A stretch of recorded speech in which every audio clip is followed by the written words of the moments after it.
What brought you to college? Why should you care? Most students can tell me, well, I'm here to better my life. It's just the next step. I didn't know there was anything else I could do. Why are you here? It causes you to reflect for a second. You say to yourself, well, I don't know why I'm here. Most people at 18 have no idea what they're doing here. You'll notice behind me Franklin, who was the first black peanut. He turned 50 this year.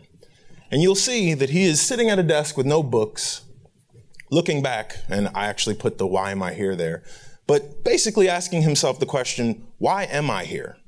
I'm not prepared. I don't have a book. What am I doing? What am I looking at? Who am I? In 2017, the NAEP showed that black students in Kentucky ranked below every other racial counterpart in reading proficiency. In fact, they were the only group that didn't even score at basic reading level. Wow. Black students are more likely to be put into special education classes. They're more likely to be suspended for all kinds of things. So by the time they get to college, why are they here? They don't know how to do this. This game is not something that they've been able to play their whole life. So why are they here? I have a student who, in 10 days time period, brother sent to prison, cousin killed in a motorcycle accident, friend decapitated in a high-speed police chase, sister hospitalized for overdosing, had to go home, had to try and figure out what was going on with his family life. Asked his professors, I'm not sure what I can do. HIPAA's going to prevent me from getting any kind of documentation that I've been gone. What do I do?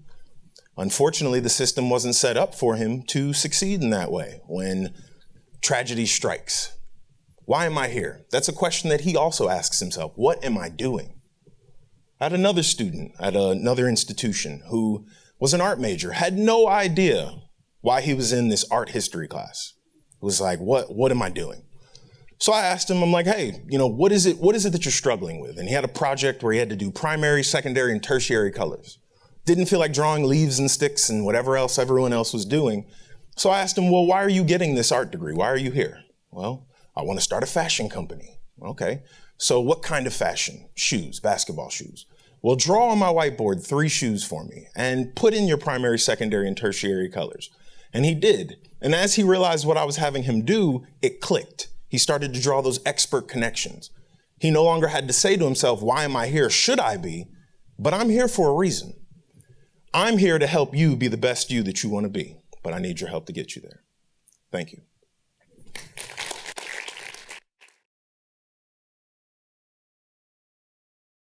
Have you ever wondered what happens when you get a paper cut or one of those really nasty cuts when you fell down? How does your body prevent you from bleeding out or a virus entering that cut? Well, our body has an amazing way of doing just that. There are these tiny cell fragments in the blood known as platelets. You can think of platelets like the first responders or the EMS. They're the first ones on the scene, and they'll come together to form a clot. So that way you don't bleed out and nothing can enter. However, if there are too much platelet clotting, it can lead to disease such as heart attacks and strokes, while too little platelet clotting can lead to uncontrolled bleeding.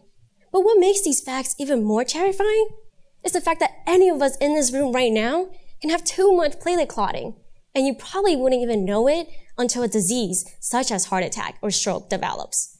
And unfortunately, this is what we see in many HIV patients. Currently, there are 40 million individuals living with HIV. And the current medicine allows them to live longer.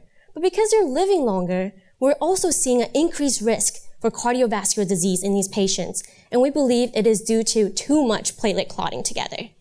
But that's where my research comes in.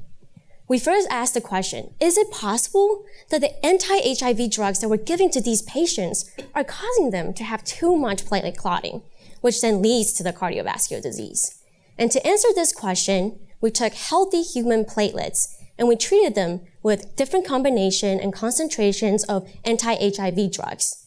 And then what we saw was that these drugs were actually decreasing the amount of platelet clotting together in these patients. This means that these drugs potentially are helping the patient, preventing them from having cardiovascular disease. And it is the virus itself that's doing this.